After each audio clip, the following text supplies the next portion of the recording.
Hi అండి. Welcome back to our channel Aarogyasri. ఈరోజు రాగితో ఈజీగా ఉగ్గు ఎలా ప్రిపేర్ చేసుకోవాలో నేను మీకు చూపిస్తాను. ఇక్కడ స్కిప్ చేయకుండా చూడండి. ఫస్ట్ మనం రాగిని నీట్గా కడిగేసి ఎండబెట్టుకోవాలి. తర్వాత ఇలా డ్రై రోస్ట్ చేసుకోవాలి. రాగి చిన్నపిల్లలకి చాలా మంచిది, ఎందుకంటే దీంట్లో ఐరన్ కంటెంట్ ఎక్కువ ఉంటుంది కాబట్టి. డ్రై రోస్ట్ చేసుకొని ఒక ప్లేట్లోకి తీసుకోవాలి. తర్వాత వచ్చేసి మఖానా కూడా డ్రై రోస్ట్ చేసుకోవాలి. మఖానాలో కూడా చాలా ప్రోటీన్స్ ఉంటాయి, చిన్నపిల్లలకి చాలా మంచిది. మఖానాని కూడా సపరేట్ చేసుకోవాలి.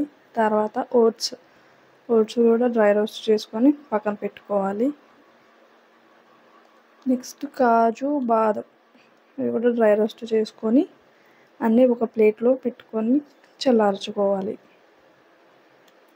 ఇవి పూర్తిగా చల్లారాక దీన్ని మిక్సీ బౌల్లోకి ట్రాన్స్ఫర్ చేసుకొని మెత్తగా పౌడర్ లెక్క బ్లెండ్ చేసుకోవాలి.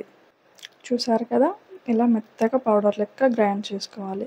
ఇప్పుడు దీన్ని మనం జల్లెడ పట్టుకొని ఇది ఒక బాక్స్లో స్టోర్ చేసుకోవచ్చు. 1 మంత్ వరకు యూజ్ చేసుకోవచ్చు, పాడవదు పిండి. ఇప్పుడు దీన్ని ఎలా ప్రిపేర్ చేయాలో చూపిస్తాను.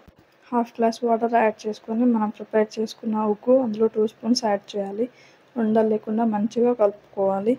ఉడకడం స్టార్ట్ అయ్యాక ఇందులో కొంచెం బెల్లం యాడ్ చేసుకోవాలి. ప్యూర్ బెల్లం ఉంటేనే యాడ్ చేసుకోండి, ఎందుకంటే అందులో షుగర్ లెవెల్ తక్కువ ఉంటుంది కాబట్టి చిన్నపిల్లలకి పెట్టొచ్చు.